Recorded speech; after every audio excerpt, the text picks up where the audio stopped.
Hey, everybody. Thank you for coming on and listening to our podcast. This is MangoTango. Nighthydra will be bouncing in and out.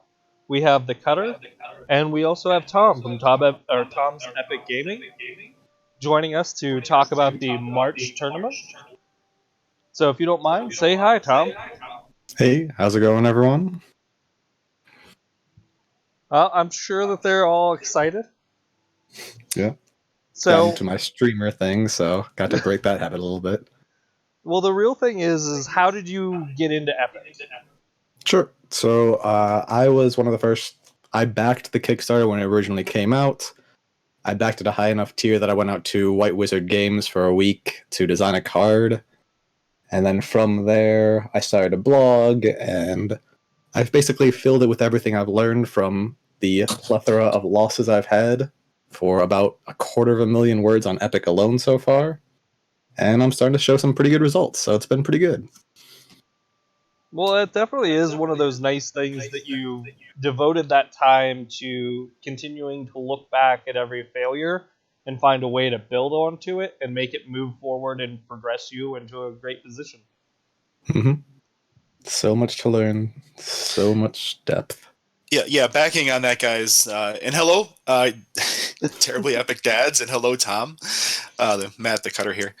Um, Tom really was, even as far back as 2016, when I was looking to learn to get into the game because I had sort of a nice friendly nod, an urge to learn and play the game competitively into the championship. I was able to look to Tom way back then. He has been teaching and providing content. Um, when did you actually start putting content out, Tom? How early? I think that was January 2016.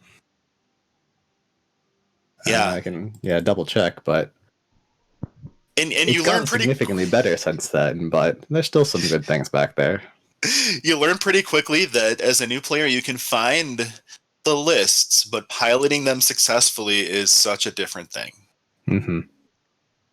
No, it Even though I have definitely. been talking about this for so long, I've only just become comfortable as a constructed pilot myself, in like since the Origins tournament. So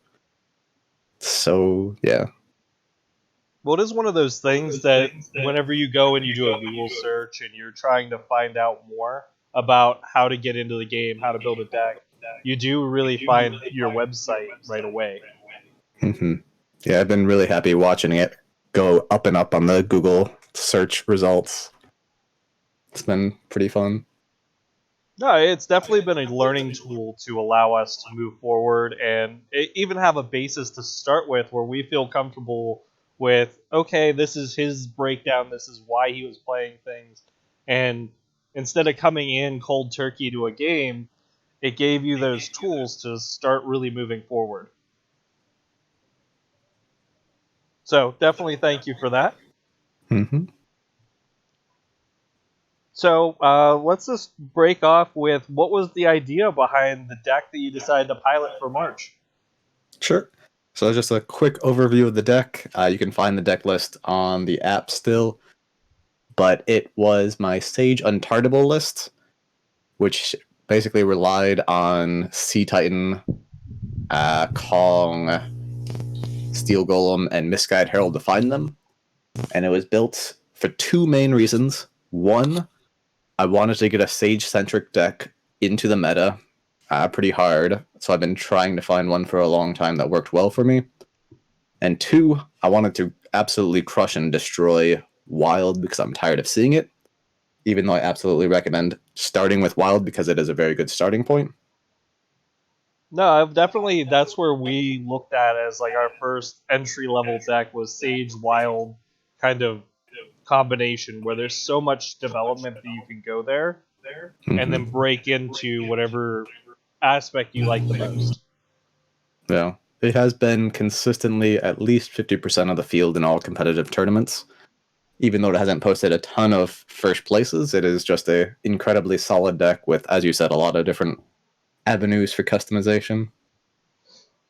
No, I definitely get that. And is was there any surprise card from the deck that you were like amazed by how it's shown?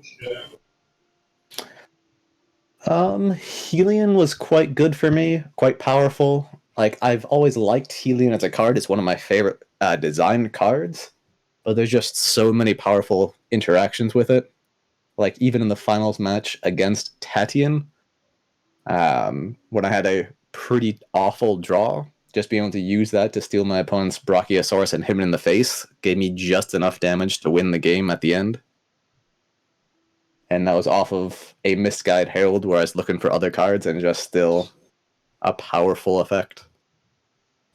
Well, one big result for me, you've helped sort of unveil Deadly Raid for the solid finisher that it is, and has kind of been unrepresented, I feel like, until now.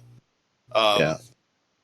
But do you see how much in the queues now you've definitely helped usher it in? Excellent, excellent. Yeah, it's actually fairly interesting because I have on record somewhere on my blog talked about how I do not like Deadly Raid as a card because in general, my argument was I want cards that get me towards winning the game as opposed to being ahead in order to win the game. That being said, throwing Deadly Raid onto your massive untargetable champions is just so powerful, especially with just how the deck wants to play itself out. Deadly Raid, along with Ice Drake, are just able to close out so many games, especially after you like stall out the board with your massive guys that your opponent can't get past. And then when you have enough, you just go in and kill them, and they generally can't do anything about it. Can you tell us a little bit about your decision not to include any of these standard board wipes? Yeah, so there's a couple reasons for it. One of the main ones is the fact that Kong and Sea Titan is basically two of the absolute best re-establishing cards, or cards that remove your opponent's advantage on the board and get you an advantage. So having all 6 of those, all 6 copies, just gives you a lot of power to actually get ahead on board.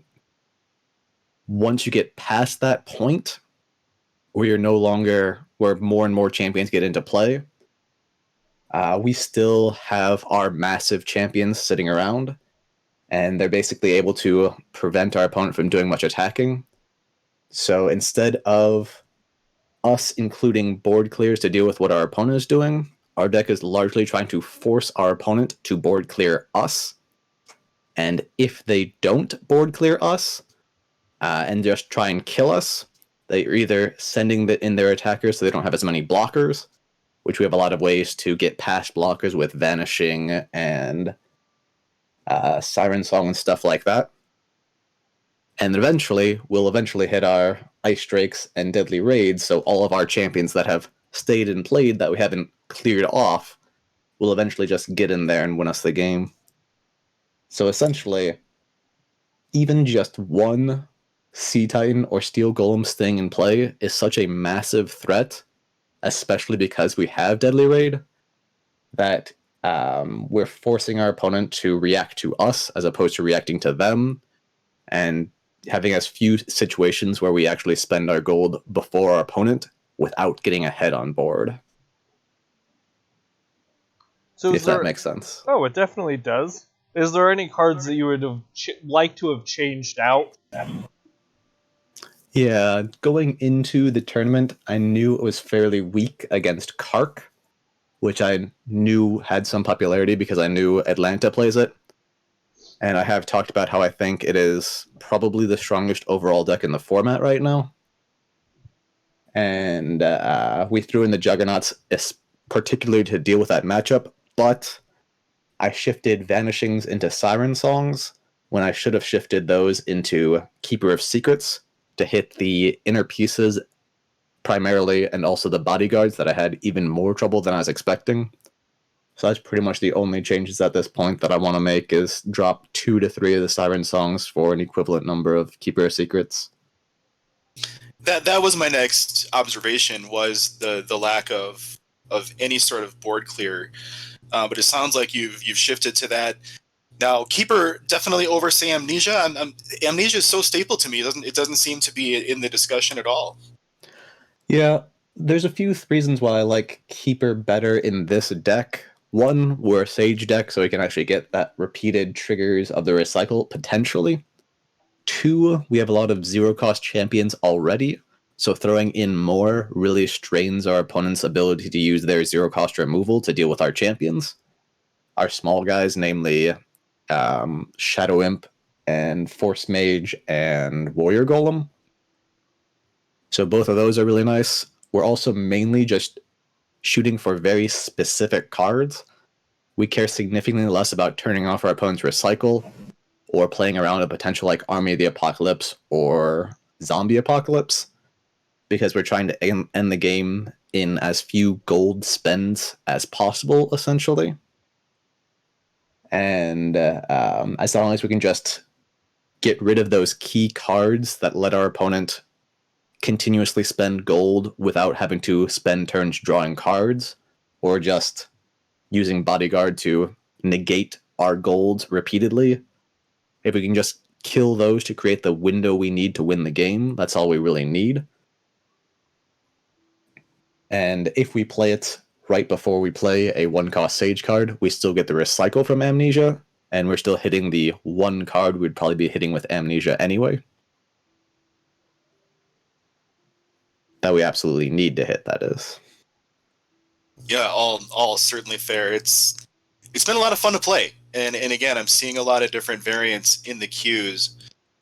Is there anything that you've seen, perhaps coming out of it, you feel that it might have inspired, that has surprised you, that you've enjoyed seeing? Honestly, I don't generally get much chance to play queues these days. I mostly just do the arena and then the tournaments when I'm streaming. So I haven't seen that much development, but I'm very happy to hear that Sage is finally getting the love it deserves. It's kind of funny for me to ask that. I'm probably the person in the queue most, and I realize that, yeah, I guess I don't really come across you very often. I feel like we've maybe played once since retail. Mm-hmm.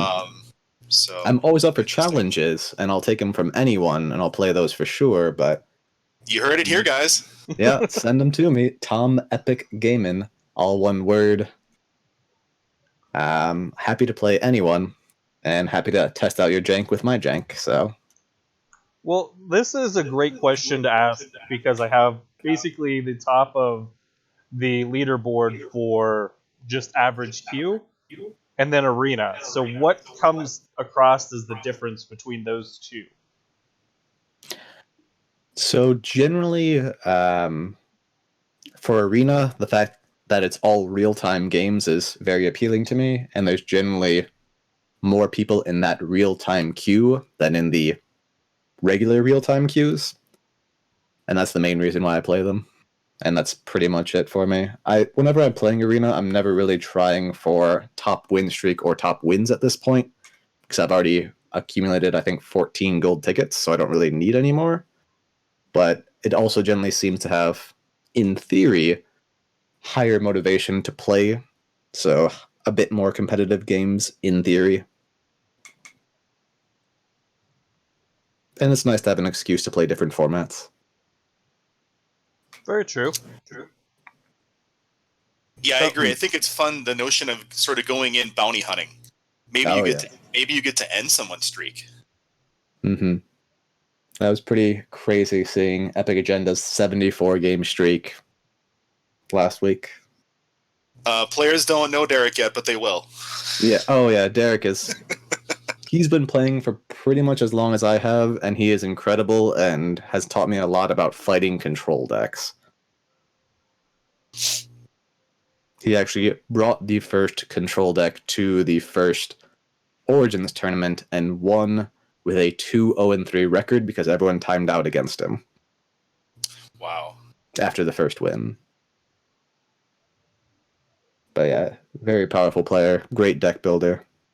Yeah, and again, for listeners, that's Epic Agenda. Very, very good. He was active through the whole alpha with me, which was great. I mean, he generally just beats me, but it was great to have someone that I could see in the queue that's competent, that I knew was gonna be real solid every time. Mm-hmm.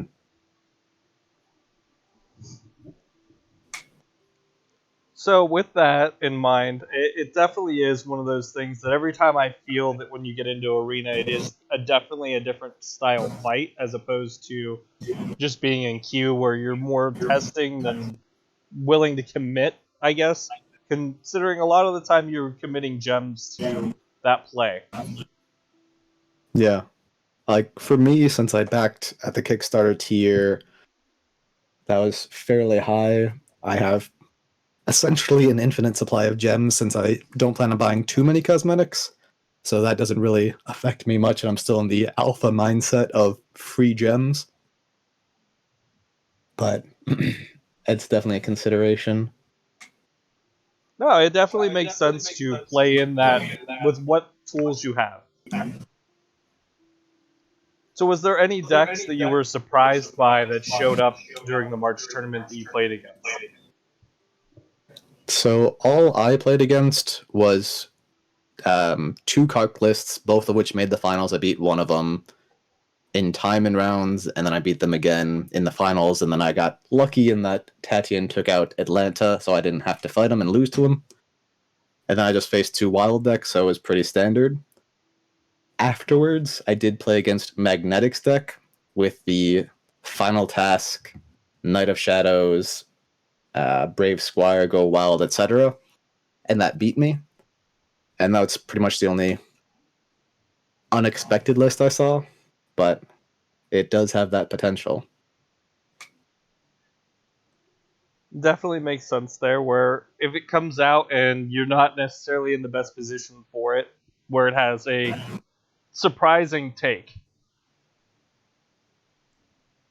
So, moving forward there, was there anything that you observed or noticed about the March tournament that you wish wasn't there?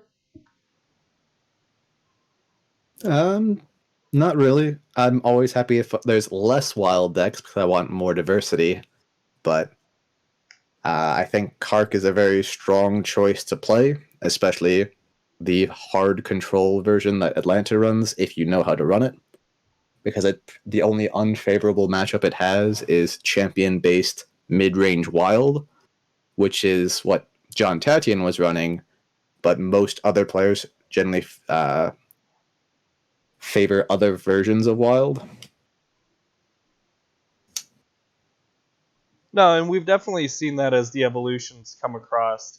As far as if you look at what was published from the last time that there were really deck lists published on the website, as opposed to what's currently being published for the tournament tables. And in that case, they would have Atlanta with a card list that won back in October of like 2017. Now, moving into like constructed and limited, since you like playing the different style formats, has there been any kind of favorites that have really stood out that you really like to see in either draft or limited? Formats for those? Well, that would be like Dark Draft and Random 30s, or even the 60 card where you have to build your deck for Arena. I'm a fan of pretty much all of them. Of those on the app, Dark Draft is my favorite, because it generally has the most variety in it, and I love the head-to-head drafting aspect of it. I don't think we'll ever see this come to the app, but one of my favorite formats in Epic in general is what's called the Open Draft, where you deal 4 cards face up to the table. The first player takes 1, the second player takes the next 2, and then the first player gets the last one, and then you switch, and do this until you both have at least 30 cards. I prefer to go to 40 and then cut 10, and then play with those decks. That's my favorite format because you see all of the information, and you can do so much countering and hate drafting and just really brutal one-on-one drafting. It's so much fun, but I just don't get to play it that much. I feel like that has a little bit more of like when you're sitting there face to face playing a physical card game, where you can kind of get that spite going between the two players, even if it's healthy. But it makes it a little bit more enjoyable. Oh, absolutely. It's great just when you see the card you know they've been looking for, and then you just snatch it up with a little bit of extra flair. Oh, exactly. Tom, have you been fortunate to play an actual cube draft the way that they intend? I have. We did play it the first Worlds tournament, which I won both of my games with that because I had an insane deck. And then I had played it once when I was at. Well, I played it a couple practice times at that event as well, and then I played it once when I went out there for the week for the Kickstarter reward. But that's pretty much the only times I've ever done it. Awesome. So you got to play with the White Wizard crew. Mm-hmm. Awesome. Awesome. Yeah, 2016 White Wizard Game Fair was my only time as well. That is a blast. I would love to see that in the app. I don't know if that's going to happen or if that's in their plans, but for me, that would be incredible. Yeah, that is a fun format. And it's really surprising what does and doesn't pass in that one, too. Well, you start to see the mindsets really kick in of what different people value different cards at. Mm-hmm. So, as Yes. some of our listeners will know that we do reference your website a lot as far as like drafting order and such. I know that Nighthydra has definitely been all about it. Mm-hmm. And he definitely uses it as his reference list of like, okay, well, this gave me a good starting point. I'm going to branch off a little bit onto my own, but it gave me a point to make card determinations. Yeah, it's interesting because I've had to revise that so many times just because my understanding of the game is just constantly evolving and evaluations are constantly evolving. But it's been nice just being able to see that growth throughout, and I never delete anything from that one, so it's just gotten absolutely massive. But you can see just how much I've underestimated certain cards and overestimated other cards, and Well, going about talking about that, you did just recently post an article about Resurrection. It's a great card. A very good card. See, now you're changing your interpretation of value on it almost instantly. Well, I have to say it's a good card because I always, whenever I say a card is good, I actively try not to because there's the good alignment. So there's always that meme running around that, oh, it's not a good card, it's an evil card. And this time it's actually a good card. Do you feel that good is lacking that the more utilitarian tools that Oh, other absolutely. Yeah. Good up through Uprising tries to do its own thing and has some cards that are very powerful in doing that own thing, but they lack zero cost removal. They lack any discard pile interaction. They lack big champions that do things. And they basically get in exchange fairly good health gain, Noble Unicorn, and Priest of Kalnor with the looming human tokens package that just keeps getting better, and then the Kark control package, which is strong as well. But as someone who almost exclusively plays mid range and has dabbled in aggro combo, the fact that I can't build a mid range good deck out of it makes me so frustrated. Now, do you see that changing as the sets move forward? I do. There's been a few cards that have been printed that allow you to play good in a few different ways. The human tokens list has developed significantly, and one of the cards that's helped with that is Cast Out, which is one of the cards I've helped design, which is a zero cost card that puts 2 humans into play, and then you banish a champion with toughness defense less than or equal to the number of humans you have in play. And that also gives you zero cost removal that can specifically remove Muse and Thoughtplucker, which lets you play that mid-range grindy value game against those cards that you otherwise have to spend a gold to answer. And that's been quite nice. In addition, you get the mid-range champions of Silverwing Savior, Silverwing Lancer, somewhat Silverwing Guardian, and Warlion of Lentia, which are all very powerful mid-range bodies that have a lot of potential that I'm very much looking forward to experimenting with more. and just in general, different ways that you can actually attack the game how I want to attack the game. And it's been fun to experiment with it.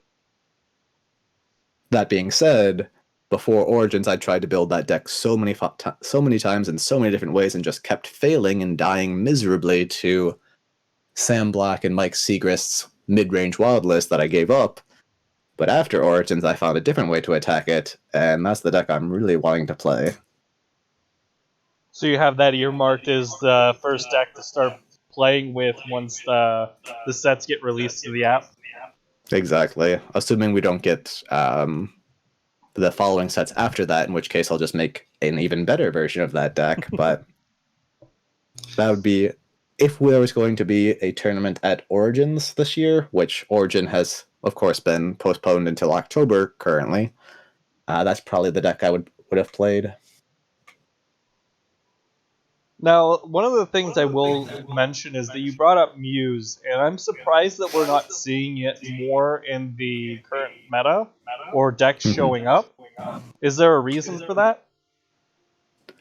Potentially. Muse and Thoughtblocker have been insanely dominant and popular for a large chunk of Epic's competitive history because they are just so ubiquitously powerful. So much so that I have been ranting about how much these cards bother me, frustrate me because of what I'm trying to do. They do a large job in countering it. That I've basically said in all of my decks, you want like 6 to 9 answers for them. And especially Muse, if you have the right answers like Wolf Spite or Flame Spike, Roxas Curse, stuff like that, the fact that you can shut down the Muse without it drawing any cards and you gain an advantage against decks that were just throwing Muse into their deck and relying on it as card draw, the fact that a lot more decks have those immediate answers that can just put the Muse decks into a bad situation if that was their only card draw in hand, has gotten to the point where they're getting punished a bit. But as those answers start to fade out of popularity, Muse and Thoughtblocker could very easily start coming back into the meta. And right now, I think people have been focusing a lot more on their Amnesias, which has also been a pretty popular card throughout. And there are a few other cards that people have been liking as well, but I think those are the main reasons. And going back to it, soon to be cast out. We kind of I didn't want to interrupt by any means, but this is your card, correct? Yes. I'm correct, you are featured on it. Mm-hmm. It is actually a very nice looking card. I don't know if this is something you're able to pull up on stream or something that people should go check out online. This really, for people coming in since retail, I mean, these are card reveals. And this will be a new Pantheon card that I think is going to really have a huge impact, not just in good, but in several different types of decks. I'm really excited for this card. You have to be. Oh, absolutely. It's very powerful, especially in token decks. Because even if you're just use it to banish something and then immediately Demonic Rising, not only did it remove an opponent's champion, but it also gave you 2 blitzing 4/4 demons. And the fact that you can get massive champions, like if you Secret Legion into this and banish like a Draka's Enforcer, possibly even Draka itself, that's just outrageous. And just I've even kind of made the argument this is splashable outside of where you're even taking advantage of the tokens. I feel there are times I play it and I feel like it's a forced exile that I just got for free. Mm-hmm. And I think it's got some tremendous value in and out of good. It's going to be great. Yeah, and there are a surprising number of humans in play. Like if you're in Sage, Time Walker, Keeper of Secrets, Force Mage Apprentice, all of those are humans. Knight of Alara, etc. So just a lot of potential to get removal that your opponent might not expect. And just even those 2 1/1s as chump blockers is incredibly valuable. No, and of course, whenever you play it, you get to see the gloriousness of Muse getting banished. Because that is what the art is out of. very adamant urging. So it's almost that Muse is being hated out of the meta, and you're just sitting there enjoying it. Exactly. And I did My bring it up on machinations have screen. finally come to fruition. So is there anything else that you're looking forward to seeing come in, or anything that you're looking to see lose its favorability? Dark Eyes. Dark Eyes is my favorite card, hands down, in any format.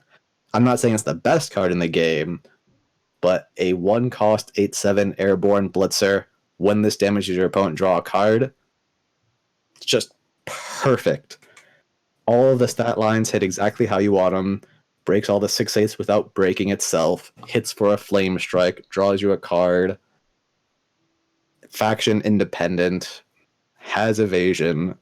Just the absolute perfect gold punisher, which is one of my favorite things to do in the game, is to play gold punishers while my opponent's gold is down and just laugh at them as they take a flame strike, get an 8/7 airborne champion in play, and I draw back to replace that card. Everything I could possibly want in that card. It's as if I designed the card, but it's better than I could have ever imagined it, and I did not design it, so one of the first things I actually clipped from my stream was the first time I saw it, and just for like 3 minutes could not believe that it existed. Just sitting there That is breaking it TheCutter. down over and going, "Hey, this is everything I could have ever wanted." Mm-hmm. Yeah. Hey, well, I got a sec. I just want to say, since we have Matt and we have Tom here, I had a brief discussion with Matt after March's tournament, saying, "Hey, did you see Tom deck? Everything else?" Excuse me. I actually wanted to have Matt, if he would, and Tom, just whoever wants to go first. I don't care. The evil package with final task versus the good package with resurrection. And now it's not, obviously, I'm not like, hey, prove why everyone should love you, but there are very clear parallels drawn to that. Why do you kind of feel like one package is worth it over the other? Well, for me, I mean, I guess I'm not necessarily comparing it, say, with Tom's build. My build is actually substantially different. Adding in board clears and some graveyard hate before he made his changes. And even at that, it sounds like our changes to include those yard hate are different. It really is all just very much a preference. I mean, the package themselves are doing similar things, providing life gain and some recursion. I haven't yet read Tom's article on Resurrection, but it's going to be fantastic, and I will, and he's going to provide a lot of great points. To me, there are some pros to Final Task, of course, as well. But the bottom line is, it doesn't really matter. Tom's is proven in top-level competition, piloted by him. It's going to be difficult, really, for almost anybody to necessarily pilot it successfully other than him.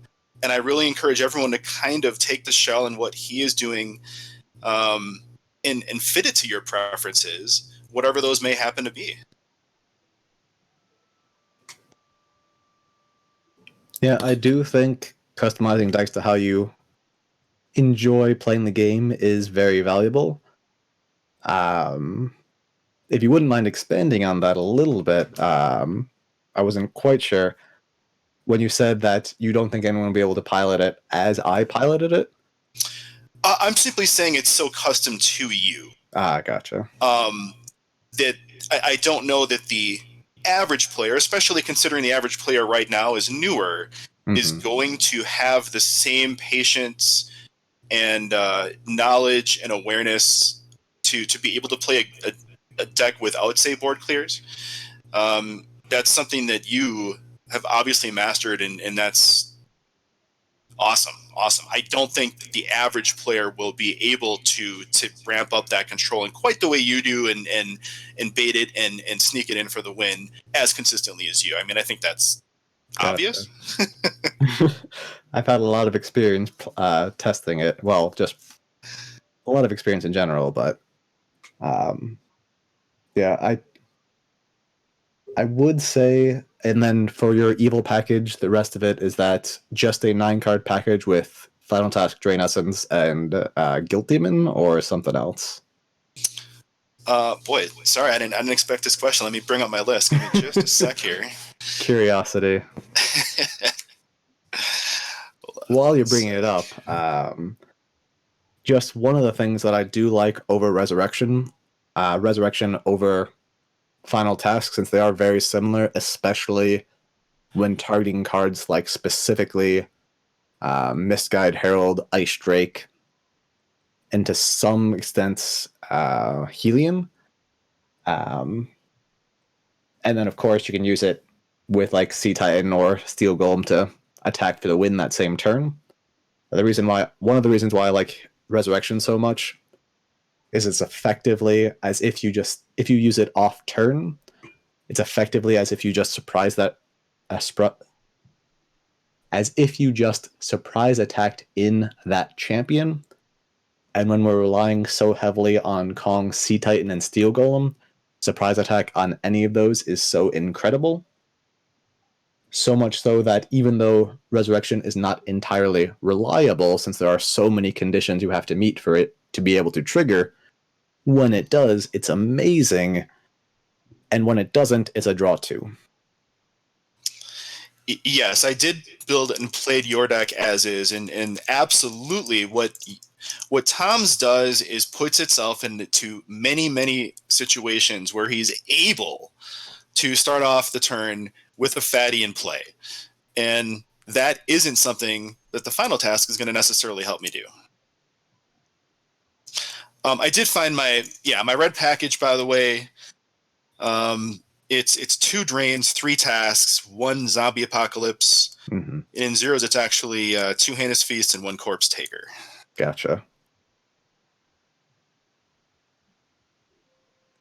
Well, So sorry. Tom does not have to by any means defend his package. It won. It is, So although to be fair, I'm going to cut you off real quick. I did not cast Resurrection once to bring back a champion. I only used it as a draw 2. So in the whole tournament, I believe so. Yeah, I was looking through it, and it was the only one I'm not positive against is my game against Atlanta. But up to that point, I was talking to Tom Dixon, who is the captain of Pluck U, the team I'm on, and he's very much anti-Resurrection. So I specifically went and looked, and yeah, that was the case. So that being said, I used the second wins frequently, and they were amazing. And that's the main reason why I have the Resurrection as a 1-cost good card to bring me second wind. But yes, when in testing, I did get quite a few good Resurrections, though, So just to be fair, even in the entirety of that tournament, I did not resurrect for its second effect, but I was never disappointed to see it. For the one time I used it to draw 2, and for the ability to run the second wins, that probably saved me in at least 1 or 2 of those games. And they all remain in the deck today. Yes. That's the bottom line. Mm-hmm. Well, one of the things you can compare, if we're talking like literal direct comparisons, and obviously everything else gets modified. So if you have Drain Essence, there is no parallel to that in Tom's package, because Tom's package is Angel of the Gate, Resurrection, Second Wind. So the packages do some things a little bit differently in that Tom's package works with the giant fatties. It also gives an ambush body that can help recover life, Second Wind that can, get you 1 card back, but also help recover life. So you're shoring up against some of the faster matchups. Then we go over to Matt's package. We have heavy pinpoint with Essence Drain, that can go off and deal that. And, and then Final Task. And Final Task obviously pairs very favorably with, say, Juggernaut or stealing, let's say one of their Drinkers of Blood or something like that. But they both have different vulnerabilities in that obviously Final Task needs something in somebody's discard. So, if you're clearing stuff out, it doesn't work the same way. But then if you say take the zeros, the Heinous Feast, clearing out someone's yard, gaining you a couple points back, probably not going to gain you as much as Second Wind, but obviously it's more hate than it is saving you. And so we have that swap off right there. But if you talk about body count for the sake of discussion, the Angel of the Gate is an ambush 7/7 airborne, which in and of itself is its own threat. There are many times I'll take 9 off, say, someone's, Juggernaut or whatever, wait for them to pass priority, then I'll put down Angel of the Gate. I'm like, all right, I'll just gain 5 back, plus I'm now going to counter threaten. It while you had mentioned it is about, it's almost, in my opinion, from observing it, you can see the gold punishing ideology show up with the resurrection. Like it seems to me that the good package from Tom's deck puts it more as a reactionary, like it establishes control maybe only once or twice and then it doesn't let go. Almost like a pit bull. It grabs on and it has dumb moves. Like basically you almost kill yourself when you fight Tom's deck if it's piloted, to its optimum position. Whereas what I've seen from playing Matt, that deck has more catch-alls. It can play against people who aren't playing optimally. It can get surprised a little bit more. It has the ability to kind of dig its way out of a hole a little bit better. But at the same time, if I were to say pilot, have both pilots, at their optimum game, I would probably favor the good package only on a pro level, but on, an amateur, free range level, I think the evil fits a little bit better. I know that sounds like I'm really, waffling there, but I think really well-designed decks do only work underneath optimum conditions, which is where your arena games, your March tournament kind of pans out. But then when you look at like free range, how many times do you get, the people who are trying to figure out how Tom's decks work, and they're like, this deck's a pile of crap. It doesn't work. It doesn't have the catch-alls. I'm like, well, that's actually more of a mental block than it is the fault of the deck, in my opinion, of course. It is just preference. And really, I mean, if anything, I would say this. Tom's package is definitely better at urging his opponent, even top-level opponents, to spend their gold before he does. Mine is more built around a little bit of control and sort of fixing situations and getting myself back on track. Again, bottom line is his won a major, tournament. Mine, it's fun in the queue. And Final Task is an amazing card in the queue, especially where you can just dunk on your opponent with their own champion. I will definitely give that. That's so much fun. Using their own Kong to kill them. Mm-hmm. Oh, in the queue, you might be talking Burrowing Worm. Yeah. You never know what you're going to find in there. Oh no, Burrowing Worm is one of those things where every time I've seen it played, my version of what that opponent's fate, they're like, oh, what are you going to do about it? And you go, I am so glad you played this. Not often do you hear, I'm so glad you made that play. Like, I mean, I'm petty that way, but I'm like, I'm going to kill you with that. I'm going to do it. I don't even have the card in my deck to do it, but I'm still going to find a way to. Well, but in that sense, unfortunately, Final Task would get the nod. If your opponent's playing Burrowing Worm, Final Task is better at stealing that because Resurrection does not. Correct, yes. See, Resurrection is very... We beat your entire article. Resurrection does not steal Burrowing Worm. Well, no, there's no way it can. Since it'll always go immediately to your opponent's discard pile.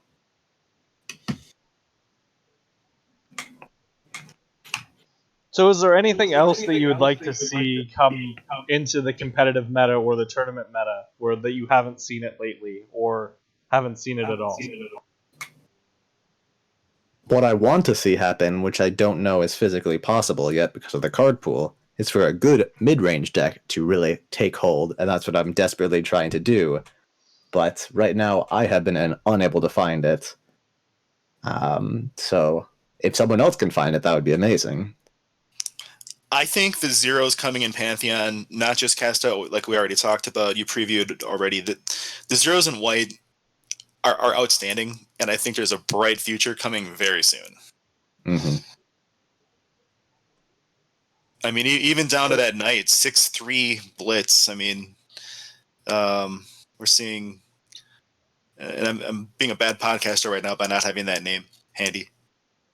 Night of the Dawn, I believe. Thank you. I have written it a few times. pulling it Well, up how do you now. feel though? Well, how do you feel though for how the game launched with 2 expansions, and then we go into the future? I mean, obviously, none of us have any real secrets. We don't know when Pantheon's going to come out. We don't know if Pantheon's going to come out by itself. Is it going to come with any extras? Is Demigod going to show up? And that's me saying fingers crossed because I want Demigods to show up. What do you feel like? And the tournament causes a jump from 2016 to the future. I think we lost you a little bit there, Travis. No, as sorry. you got No, I cut know. out. Sorry. I paused. How do you feel? Like, do you feel Pantheon fixes the way the game kind of works, or do you feel it just shoves it in a completely different direction? Like, is there going to be a pre-Pantheon mindset and then a post-Pantheon mindset, or are you just like, oh, this game is more balanced now? So there's definitely a pre and post Pantheon because Scar's Gift is a card. Throughout Epic's history, control has always been the dominant deck archetype for winning tournaments. So that's nothing new. We've had it with Derek Arnold's deck at the first Origins. We had it with Kark. We had it with Evil Control pre.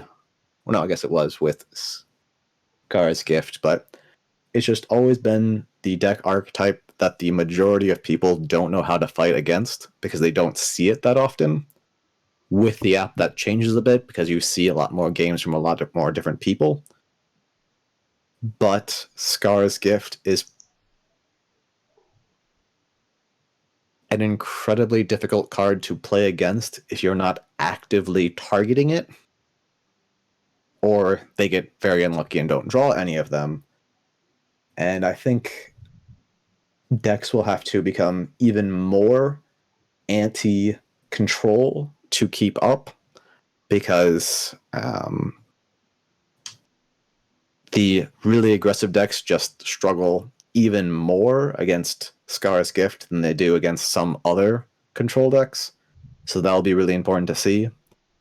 That being said, there's just a lot of very powerful cards in Pantheon that give a lot of potential, like Brand, Fist of Brock, Fist of Lashnok, the wild 14/10, unblockable by things smaller than it, with less attack. Loyalty 2, draw a card, gain unbreakable this turn, is a very powerful card. That's great against fighting against Kark, as is Silverwing Lancer, the 10/8 unbanishable blitzing champion that can't be blocked by champions with less offense than it. And then there's a few other cards that let you create big, unbreakable, untargetable breakthrough champions, similar to what Pluck You did at the Last Worlds with like Force Lance and everything along those lines, and that can attack decks on different axes as well. And then, once again, human tokens become considerably stronger once you add in all the Pantheon cards. So I think it just becomes a more, streamlined version of what we have currently. Although the Control v Control matchup becomes even more degenerate than it is now, because Kark v Kark has a definitive endpoint. Scar's Gift v Scar's Gift has the clock. So, talking about Scaras, as a lot of people have voiced a negative attitude towards it, do you feel that it should come in pre-banned, as some cards have? So, for a long time, my thought on Scar's Gift was that it was a very powerful card, but because it forces you to construct your deck in a very specific way, and my decks that I like to play, mid-range decks that target control, are usually quite strong against those decks, including Scar's Gift, that it wasn't really a problem. But recently, I've just been considering just how terrible the mirror matchup is, where both people have this infinite health gain, essentially, and infinite damage, where it's just, as I've heard Nathan Overbay's team, Noverb, talk about it with like Hampus and a bunch of other players, I think Benny Beats as well, just that 2-hour match where it's just so many small decisions, I don't know how healthy it would be for the game as a whole. I haven't really put much thought into whether or not it should be banned immediately, because I think Control needs to have strong representation, but if Control is the strongest deck, and it arguably would be, although I think there are decks that absolutely beat it and a decent percentage of the time, it could just create some less than optimal optics, especially for new players coming into the game, which Epic could very much use since it is still a very small community. So, I don't know. No, that's a very healthy attitude to have, is not looking at it as, yeah, it needs banned right away, but having that option there. Well, as a thought exercise, would bringing Jungle in with Pantheon fix the problem? We have no way of knowing without seeing Jungle. It would definitely, well, yeah, I can't really talk to that much since we haven't seen many of the cards. There are a lot of cards that I've been kind of salivating over for my tokens list, my many iterations of token lists in all of the factions, essentially. And tokens, if Xanos wasn't a card, is very strong against Scar's Gift, but once again, Xanos is a card. So yeah, I don't know.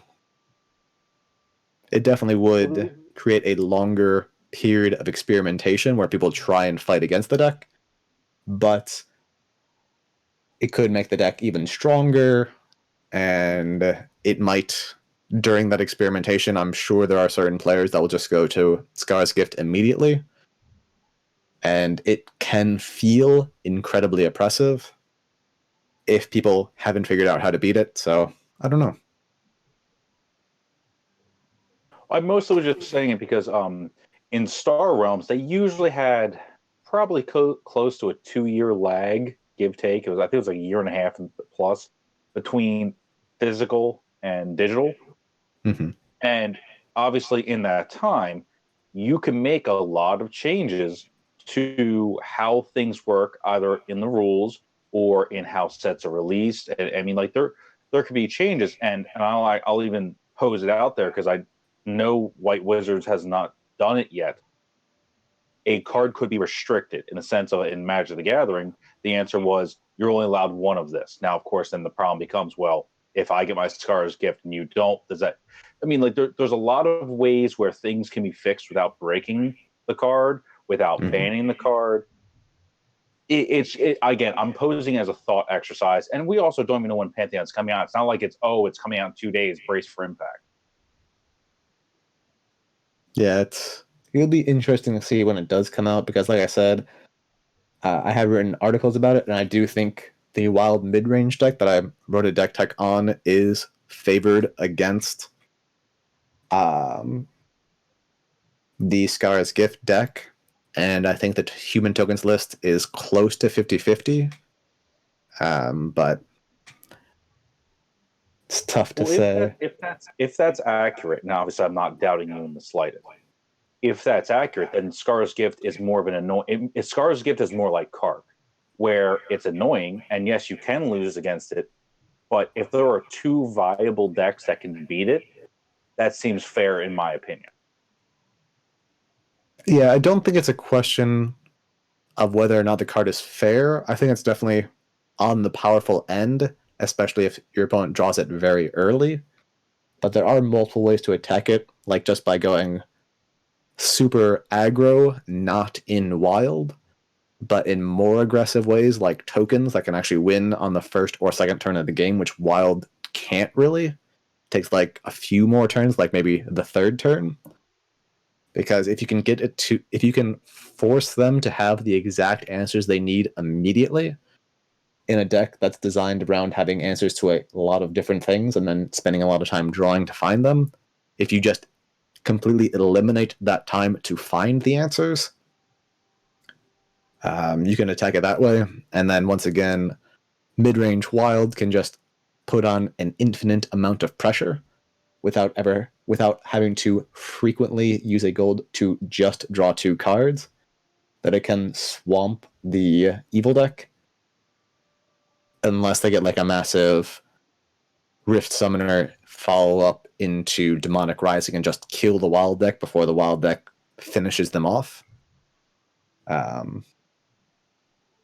So yeah, I'm not sure, because mainly the only thing I'm scared about with Scar's Gift as of this moment is that the mirror matchup is absurd, and I've never played it, and I never plan on playing it because I don't particularly enjoy control, mainly because of the control v control matchup.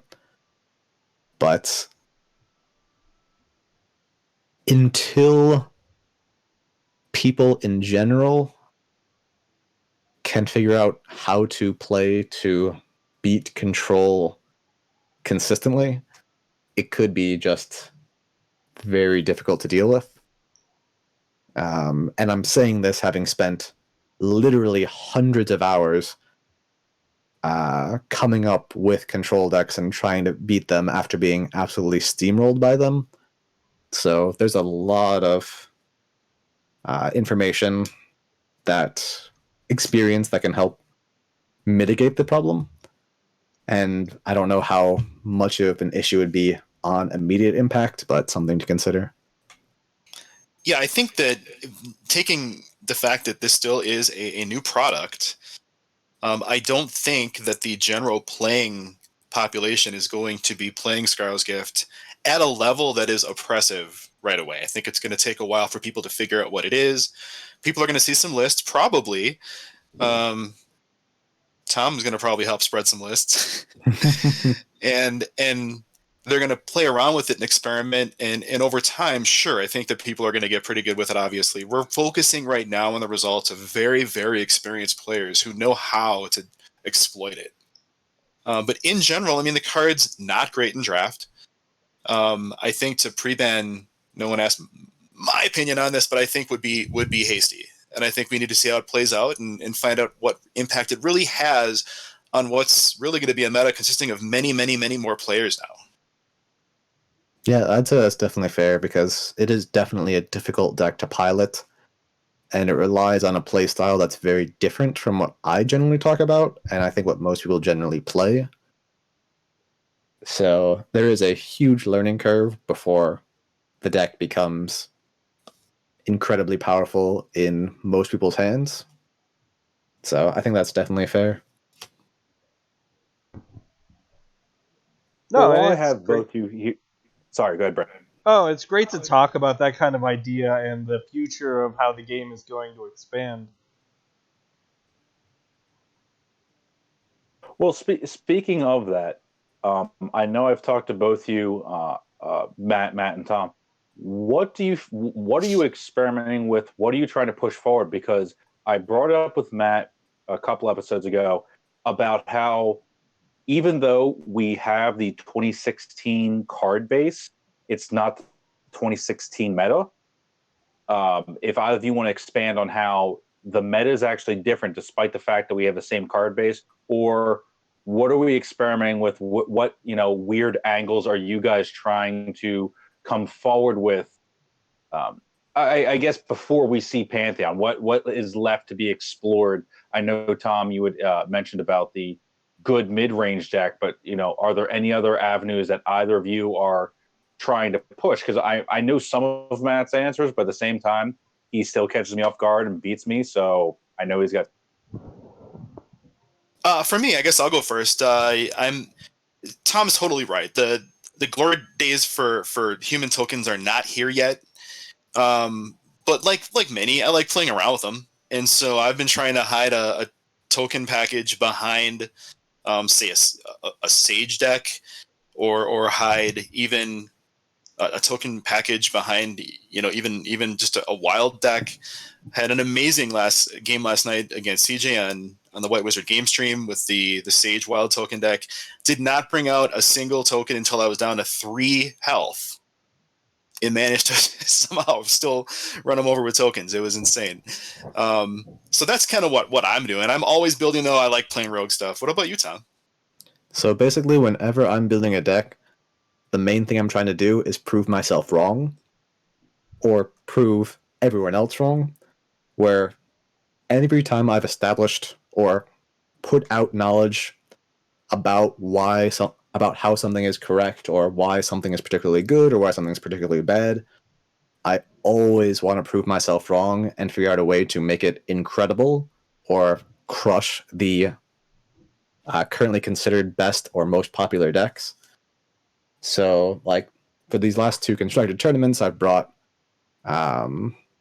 evil, aggressive mid-range tokens with Misguide Herald, and then the Sage deck that I hadn't really been seeing too much of either of those decks being played. So I like bringing new things to the table. And now I'm actively looking to find, like I've said many times, the good mid-range deck, which I don't think I'm going to find.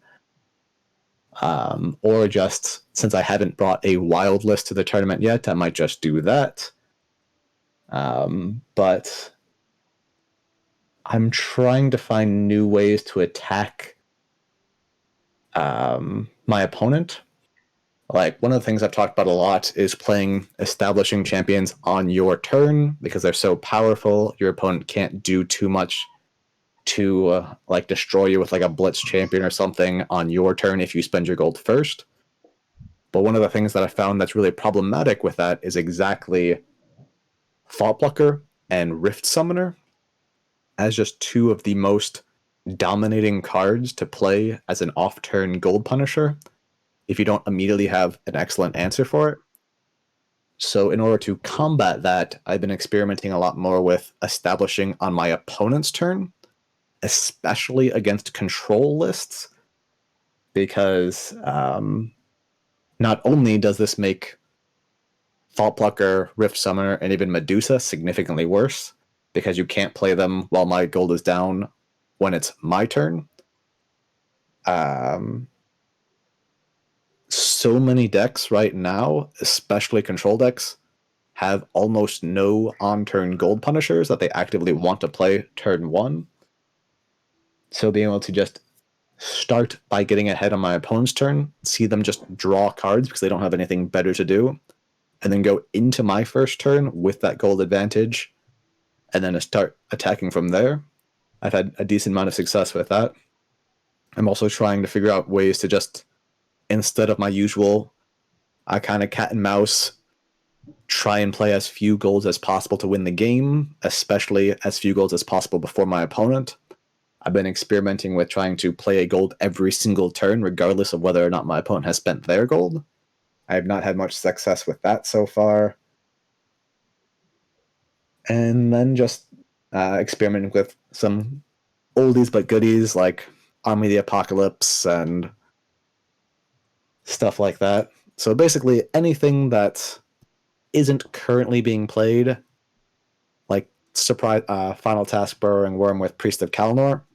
I've also not been able to make that work, but those are the types of things that I'm always trying to build and usually not being successful.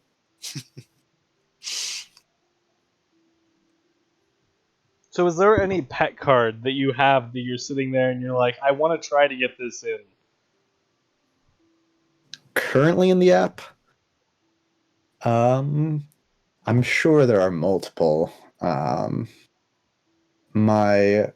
While I'm thinking to give myself a little bit of time, once we add Pantheon, those pet cards are very obvious, very definitely the two pets, Dark Eyes the Bird Champion and Warlion of Valentia the Cat Champion, both of which I think are excellent in their own regard and possibly the same deck. But I'm always looking to shove Hunting Pack into lists, because I love that card in both constructed and limited. But yeah, that's nothing else. Oh, Priest of Kalnor, that's the other big one. I want a Priest of Kalnor list. That's my current pet card. What about you, Matt? Is there any pet card that you're trying to squeeze in somewhere? Uh, not re- no. I mean, when I have something in mind, I usually try to work it in, and then I'll figure it out or lose it pretty quick. It really depends more on I look at whole concepts of decks, not individual cards. Like I guess so, since I'm trying to really work in the human token, like I said, hiding human token advances behind other strategies. You know, to me, I love Revolt.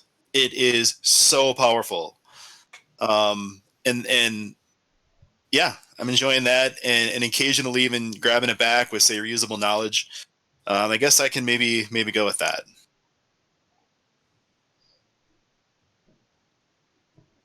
No, it's definitely one of those things where there are a few cards that you will have like maybe a favoritism towards, or if you see a deck with it, you're like, well, I definitely want to try that just to see how it plays. So it's interesting to hear that there are some cards out there that you don't see a lot of play, but can definitely move the game forward or at least get you some enjoyment out of the game.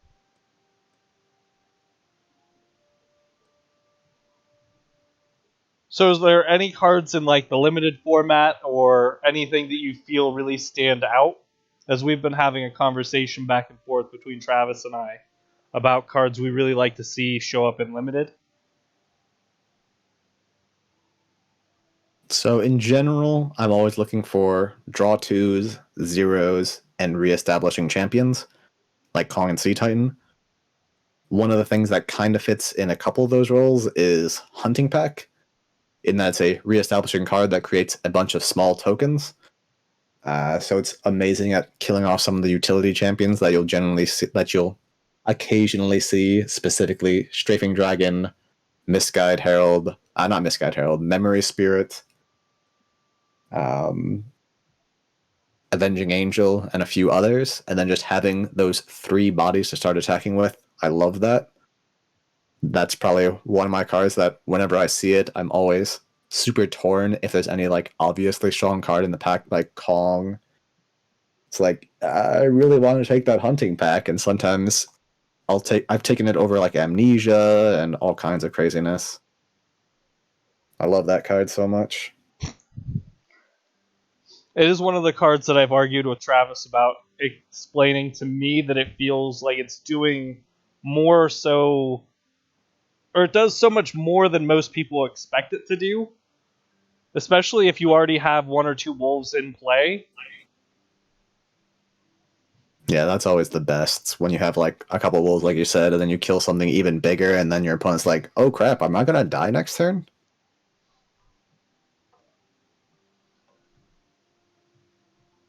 Oh, I definitely have had those moments where it's come out and it's been that, okay, we're playing 1-on-1 against each other, and it's changed the favor of the game. And he's like, why are you playing such a terrible card? I'm like, because I like it. So, is there any other things that you would like to talk to the people before we sign off here? I think everyone should list their most hated card because I think I've established that I hate Dark Leader like nobody's business. I think everyone that plays Epic knows my most hated card, and that is absolutely Muse.